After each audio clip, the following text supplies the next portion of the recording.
So guys, this is how 3D looks like na after 2 weeks na walang ligo. Kasi kapag ka nagpa-ceramic coating kayo, the first thing that you have to keep in mind is that bawal siyang mabasa ng 2 weeks. Kita nyo naman, hindi masyadong madumi. Eh alam nyo naman gaano kaalikabok sa Manila. Pero yan, may mga konting marks lang dito kasi tinanggal ko yung visor muna.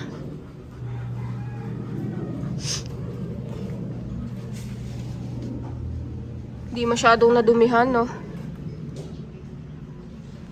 2 weeks walang ligo. Siguro ang pinaka-nadumihan lang is yung banda dito. Eto, dito sa bandang CVT part. Like that. Kumbaga, alikabok-alikabok lang. Ayan. Pero dito sa fairings niya, malinis pa rin talaga. So, ngayon natin makikita yung kanyang beading effect kung meron nga ba talaga kasi yun yung parang pinaka-advantage ng naka-ceramic coated na unit. Bago pala muna natin basahin, a lot of you have been asking nga pala regarding this mudguard, if sayad ba kung may angkas or like sasayad ba siya sa mga aftermarket na shocks. So, let's see, tanggalin muna natin uli siya. So, yun, nalinis na natin siya and let's take a look. Dito wala. Pero dito makikita mo, ayan. Sumasayad siya sa sa taas nung dito. Ayan yung dito. Ayan yung dyan. Pero hindi naman malala. Feeling ko tumatama siya kapag nahahumps kami ng ng malalim. Yung mga biglaang humps na hindi mo inaasahan tapos kakaldag. Parang ganun siguro. Pero yan, hindi naman malalim. Ganyan. Tapos, dito sa gilid. So, dito wala. Ayun, meron. Ito. Hindi rin naman malala. Feeling ko yung yan, nasaya dyan is yung spring. Check natin yung spring. Medyo mahirap makita yung sa spring kasi ang dumi banda dito. Paano ko ba Ito kasi dumi yun eh. Ito, ayan. Dumi yan eh. Or sayad ba? Ewan, hindi ko makita ng ayos eh. Ngayon, nakapagtanong na ako sa group and ang sabi nila, mas better daw if tabasa na lang. Para, yun nga, hindi na sumayad and hindi na magkaroon ng iba pang potential na problema. Para safe. So, try namin tabasan. So, tignan natin ang kanyang beading effect. Kung true ba? Dito muna. Wow, bagsakan agad ng tubig eh. Hindi ko makapit yung tubig oh. Pak! Slide agad. So, true naman ang kanilang kiniklaim na hydrophobic talaga kapag ka ikaw naka-ceramic coating. Ayan, no? Kunyari, kapag ka nagra-ride ka, tas umulan, and then tumila yung ulan, matutuyo na agad siya sa hangin. Kasi, unti lang na naiiwan na tubig talaga eh. Kumbaga, bumubutil siya eh. Ayan, beading effect. So, goods. Since naka-ceramic coating na ang ating motor, babaguhin ko na ang aking cleaning steps ngayon. So, ang una kong gagawin ay babasain ko muna siya.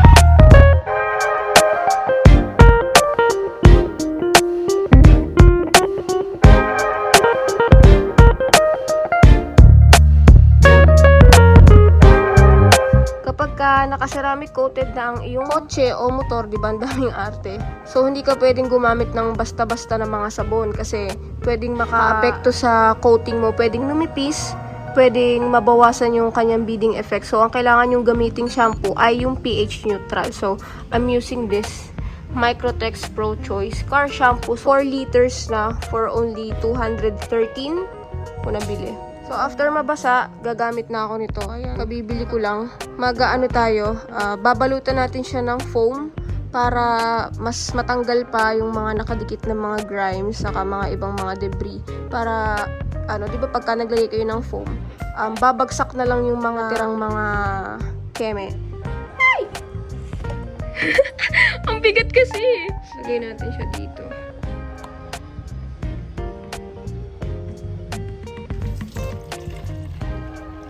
Mga konti lang. Hindi naman kailangan punuin.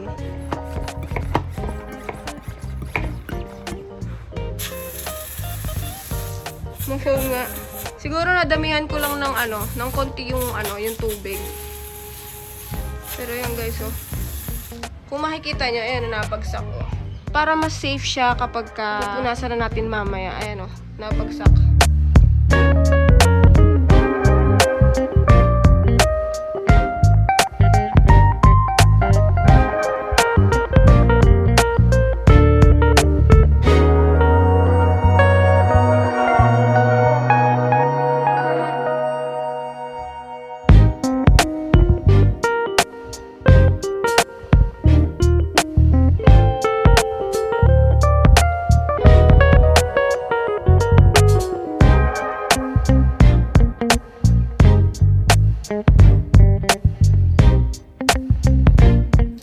After natin lagyan ng foam, babasahin uli. So, medyo maproseso, pero I don't mind kasi maarte ako sa motor eh. As much as possible, gusto ko kahit matanda na yung motor ko, mukha pa rin bago.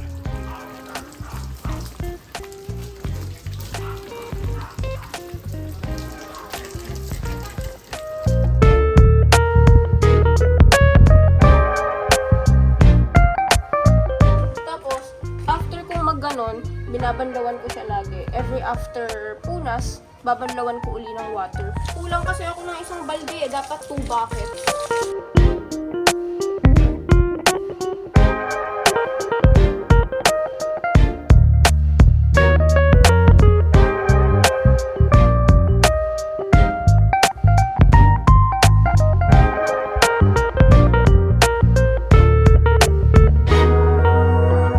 Proceed naman tayo sa gulong. Nagamit ako nito. Brush. This one, para sa gulong. Isang malinis na water and then isang may sabon. Para after magkaganyan-ganyan. Kasi ito yung mga parts na mas maraming bato eh. So after kung magaganon, itidip mo dito and then sasauli dito.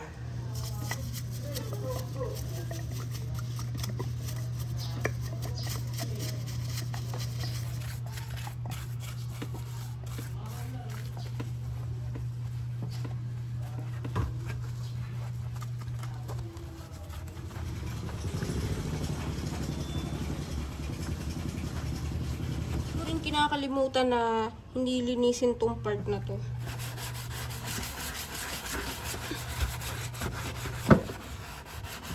Ang hirap mag-vlog ng isa lang ang kamay. Hindi ko makuskus ng ayos. Pero for the sake of para makita nyo, ayan.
Second to the last step, blower.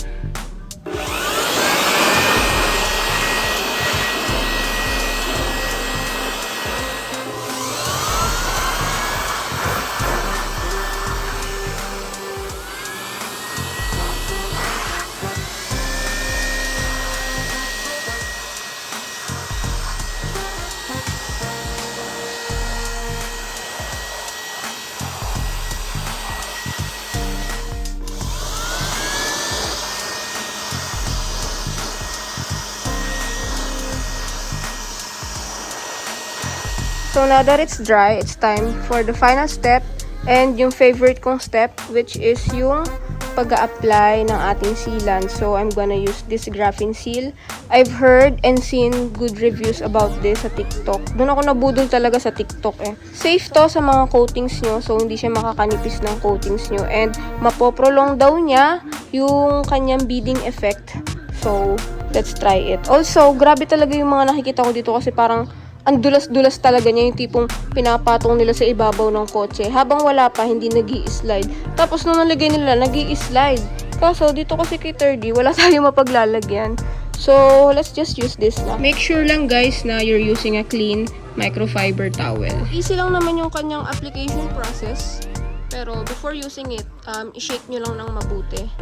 And then spray. Then, after spraying, nasa nyo lang.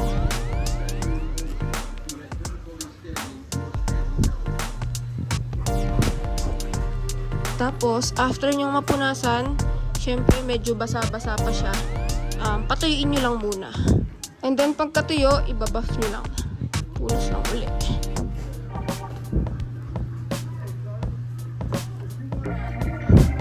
So, ramdam ko na agad yung dulas niya.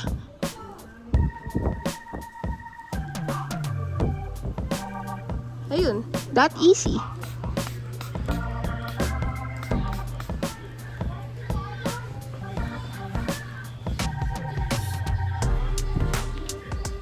So yun nga, nilagyan ko rin yung mga parts na itim.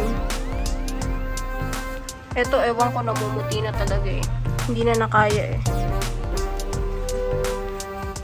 So yun, that's how I clean 3D. Linis na naman, no?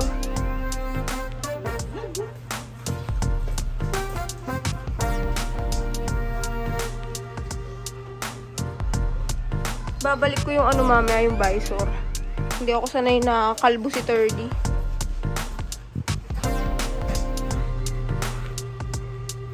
Good guys, kapag ka naked yung paint nyo, ganun lang yung ano ng tubig. Oh. Nag-i-stay siya. Ayan. Ang tagal bago bumaba. Oh. Ayan, nandito pa rin yung tubig.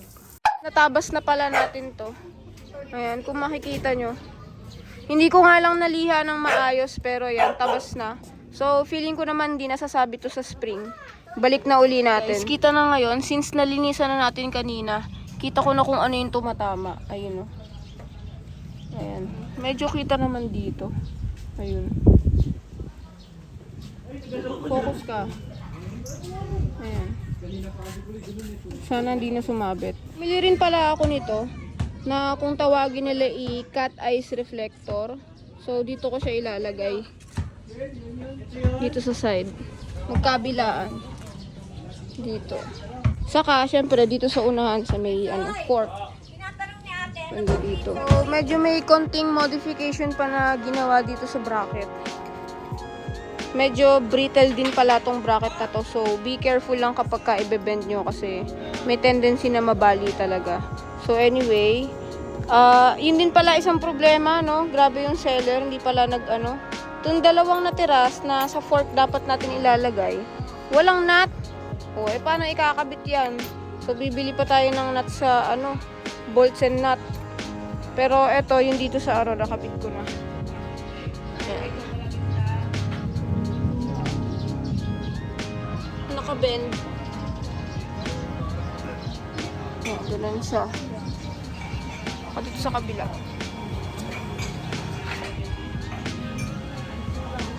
Pogi eh, no? Dagdag pogi. Posible ano pa yan? Ay!